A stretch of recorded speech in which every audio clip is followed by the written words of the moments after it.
After my parents passed away, I inherited this water delivery station. But recently, in just a few days, the water in the station was completely sold out. Whether it was the best-selling bottled mineral water or the barrel water, all were sold out. In the end, only 2 barrels of water were left. Even the water delivery truck that came every day didn't come to deliver water. I called the water plant boss. "Hello, boss, why didn't you come to deliver water today?" However, on the other end of the phone, he said something I couldn't understand. "I just got the news. Forget it. Forget it. Don't worry about this anymore. I don't even want the recent payments for the goods. Remember to go out less recently." After saying that, he hurriedly hung up the phone. After that, the extreme heat apocalypse struck suddenly. The temperature reached a staggering 100 degrees. Soon after, the city's water and power were cut off. Latsai was a Labrador. Because of the water and power outage, he was soon on the verge of death. I was getting him some water to drink, not paying attention to my boyfriend who had been squatting outside the water station. He rushed in and pushed me out. I fell onto the boiling road, dying. As my consciousness was fading, I heard Latsai whimpering. I struggled to open my eyes and saw Latsai holding his water bowl in his mouth, scratching frantically at the door with his paws. "It's so cold." I was awakened by the freezing cold. In the dark, I pulled the blanket tighter around me, but then suddenly sat up. I took out my phone and checked the time. July 20th, 2035, 6 a.m. This was 1 week before the extreme heat apocalypse broke out. Looking at Latsai in front of me, tears kept flowing down. In my past life, at this time, Mao Bufan was on a business trip, and the water in the store hadn't been sold out in advance. I quickly picked up my phone and sent a holiday notice in the employee group. "Everyone has been working hard recently. We will have a 1-week holiday now. I have already transferred your salaries and bonuses to your cards."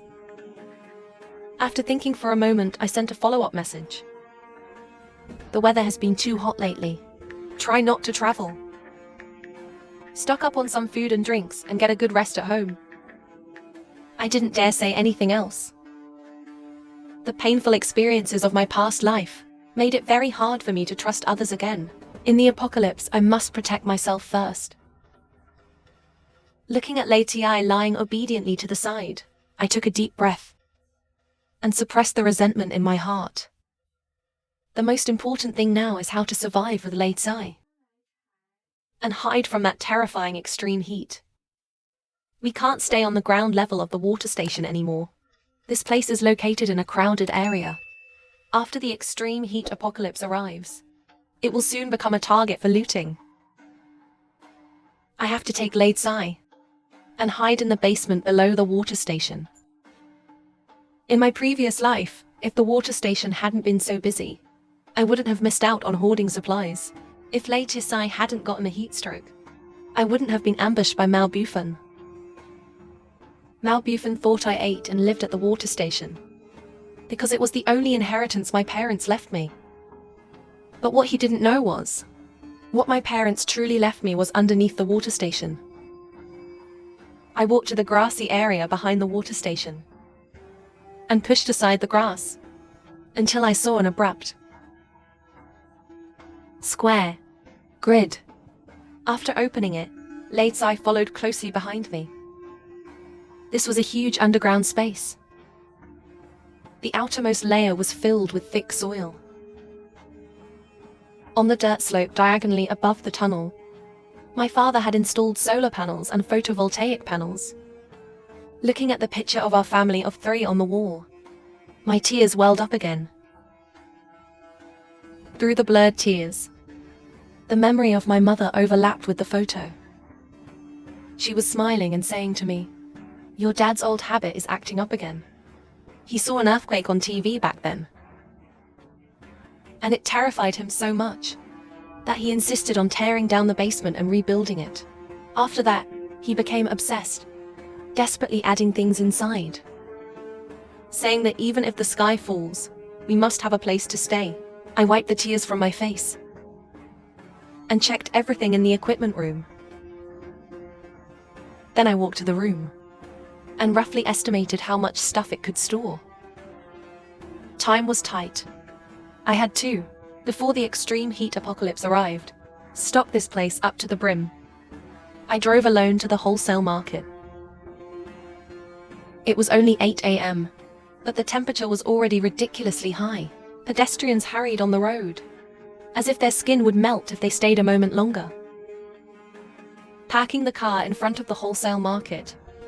According to the family emergency supply, I searched in advance. Reserve catalog. I made a list of emergency supplies and food. I planned to find the manager of the market's purchasing department for bulk procurement. He took the list, glanced at it, and looked at me in disbelief. "Beauty, this list of yours is not a small amount. It covers almost half the categories in our market. That's why I came to you. Negotiating prices and delivery store by store is too troublesome. If you can help me coordinate it, I'm willing to pay a purchasing fee." His eyes lit up. He picked up the list again and read it carefully, picking up a pen to check things off as he read, muttering to himself. Rice, noodles, compressed biscuits, dehydrated vegetables, cooling spray, firefighting equipment. As he read, he suddenly shouted outside the office, "Zhao Li! Zhao Chen! Stop what you're doing. We have a big job soon." Two young purchasing agents entered the office.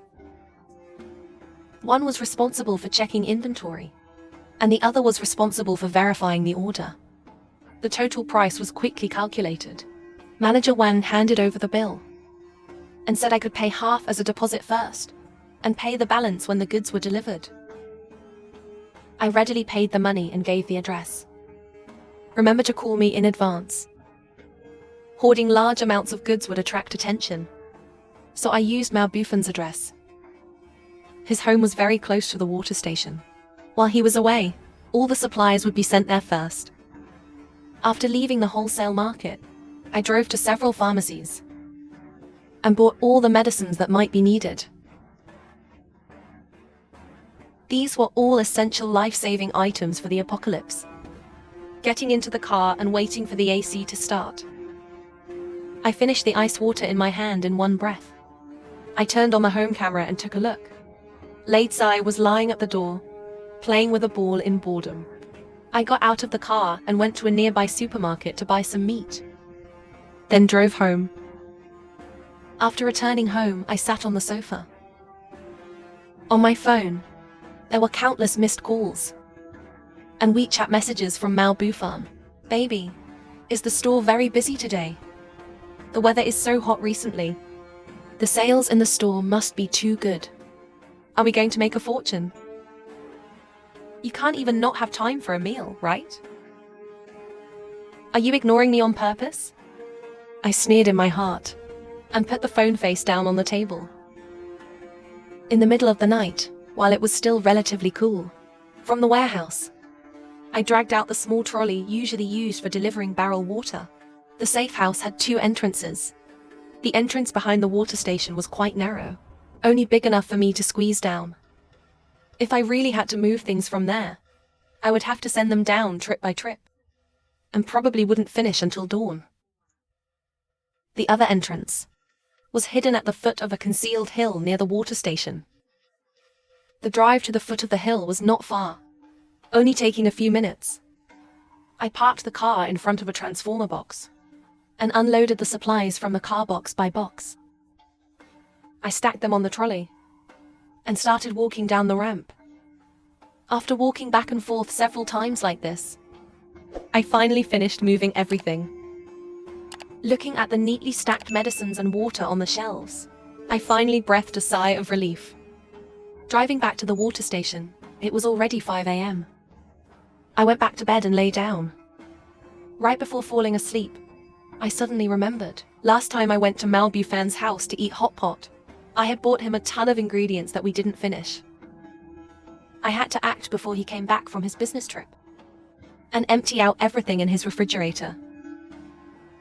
During the day over the next 2 days, the door of the water station was tightly closed. A closed sign hung on the door. I drove a small van to Mao Bufan's house, overseeing the delivery guy unloading and stacking the goods. At night, when the streetlights in the community were off, and the security guard at the gate was dozing off, I parked the van downstairs at Mao Bufan's house, took out the trolley, and started transferring the supplies. I skillfully opened Mao Bufan's apartment door, went straight to the storage room inside, and took all the things the delivery guy had stacked during the day, carrying them all back to the car outside. After moving the things, there was still some space in the car. I opened the storage box I brought and put the milk from the fridge, eggs, frozen meat, instant noodles, biscuits from the pantry, and snacks. Everything that could be eaten or drunk was thrown in. Even the barrel water in Mao Bufan's bedroom. I took it all away. Driving on the way back, I suddenly recalled that perhaps his true nature had been exposed in some inconspicuous little things. Early on, Mao Bufan approaching me from the very beginning was probably with ulterior motives. The water delivery station left by my parents, the stable income, the street-facing shop. In my previous life, I was ruthlessly pushed out the door by him and died tragically in the extreme heat. Thinking about it now, the human heart is truly unpredictable. Reborn into this life, I will protect myself first, and won't give him any chance to plot against me again. I must protect myself, and laid sigh. Driving the car into the hidden corner at the back door of the water station, I moved the things bit by bit into the basement. Inside, grain and oil, compressed biscuits, dehydrated vegetables, canned food, meat, frozen goods, drinking water, medicine, cooling equipment, batteries, lighting tools, pet food and pet supplies were all stocked to maximum capacity, piling up and filling the storage area of the basement. The safe house left by my parents now truly became the most solid fortress in the apocalypse. The underground space my father renovated back then, besides the dual power supply system of solar and photovoltaics, diesel generator, backup energy sources, and explosion-proof constant temperature AC, large water purification equipment. He even added multi-layer filtration to the vents to ensure air circulation. Over the next 3 days, the water station's door was locked tight, hanging a closed sign. The windows were completely sealed with blackout boards. I spent all my time organizing the basement, familiarizing myself with every corner of the safe house. Soon, there was only 1 day left before the extreme heat apocalypse. Today was the day Mao Bufan came back from his business trip, and also the first day the whole city lost water and power. In my previous life at this time, the whole city lost water and power. At the very beginning, people all thought this was just a normal power failure. They gathered on the streets discussing it, when they discovered everyone's phones had no signal. Panic began to spread. Water and food in the supermarkets was snapped up. I picked up my phone and checked the time. 10:30 a.m. Mao Bufan should be home by now. While there was still power, I opened the camera inside Mao Bufan's home. Who knew? I searched through the surveillance in all rooms, but didn't see any trace of him returning home. Just as I was feeling confused, my phone popped up an alert that someone was at the water station's door, lingering. It seems because I kept ignoring him. It caused him to come looking for me earlier in this life. Mao Bufan was dragging a suitcase in his hand, and the shirt on his body was already soaked through. He first reached out to pull the rolling shutter door. The door was locked and couldn't be pulled up. Only then did he notice the closed sign hanging on the door. "Are you inside?" Lady Sai bounced up immediately upon hearing the voice. I reached out and comfortingly stroked his back, signaling him not to be afraid. He banged on the door for a long time, Realizing there was still no movement inside, he took a few steps back and looked up at the window on the second floor. The curtains were drawn tightly shut. Nothing could be seen. He took out his phone. "Why aren't you replying to my messages? You closed the water station without even discussing it with me. Are you cheating on me?" Then he knocked frantically on the door, shouting while knocking, "Open the door! Open the door! Open the door for me right now. Just wait until I catch you. You'll be in trouble." He kicked the door and kept kicking for half an hour. Finally, left with no choice, he dragged his suitcase and left. While there was still power, I turned on the camera in Mao Bufan's house. Soon, Mao Bufan returned home panting. In the high temperature of 70 degrees, boiling hot, Mao Bufan anxiously looked for water to drink. He opened the refrigerator door, let alone water. There wasn't even a bag of milk or a single egg left. I opened a can of iced cola, then stared at the screen with interest to see what he would do next. Suddenly, the screen went dark. The power went out. I walked over and turned on the backup power supply. Along with a beep prompt sound, the room lit up again. At this time in my previous life, the supermarket was packed with people. It was crowded everywhere. The power outage caused the supermarket's AC and ventilation systems to completely paralyze. At the supermarket checkout, everyone was complaining. "Can those paying with cash hurry up? Don't you see how long the line behind you is? Why can't I scan the code? I never bring cash when I go out." The radio was broadcasting the government's emergency notice. "Attention all residents. The extreme heat disaster is still breaking out. Currently, the temperature has exceeded 70 degrees Celsius. Do not expose yourself outdoors during the day. I repeat, do not expose yourself outdoors during the day." On the second day of the water and power outage, the entire city's operational system completely collapsed. The temperature continued to soar. The sidewalks were lined with trees dried up by the sun. Mao Bufan didn't come to find me on the first day. On the second day, he still didn't come. During the day, the streets were completely empty. Only at night, when the temperature dropped slightly, at the doors of shops on the street, would some survivors appear. Some of them skillfully pried open the doors and windows of shops, searching for any edible supplies left. On the third day, a figure appeared outside. It was Mao Bufan.